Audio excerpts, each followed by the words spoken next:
The strongest storm in decades could dump up to 30 inches of snow on the area. From the nation's capital to New York City to a frigid Boston. This potent storm is having a major impact up and down the East Coast.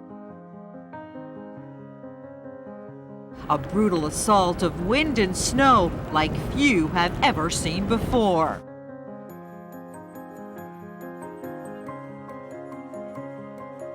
Even in places that are used to winter storms, people have been left stunned by this blizzard, which has dumped record amounts of snow in New York, New Jersey, Pennsylvania, Washington, D.C., and even West Virginia.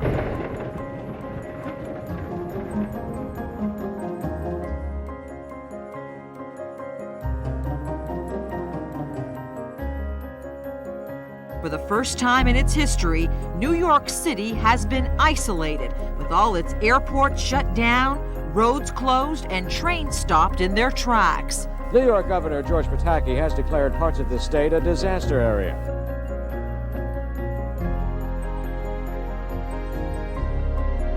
The eastern seaboard is emerging one shovel load at a time. Morgan, I'll be home tomorrow, man.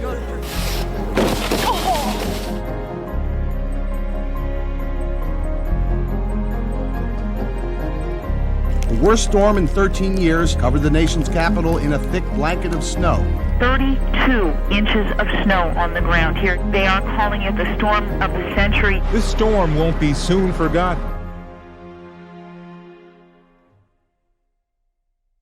I'm Amy Freeze. Welcome to Fox Weather's YouTube page. We have more great videos on the way, so make sure to subscribe to stay updated on all things weather.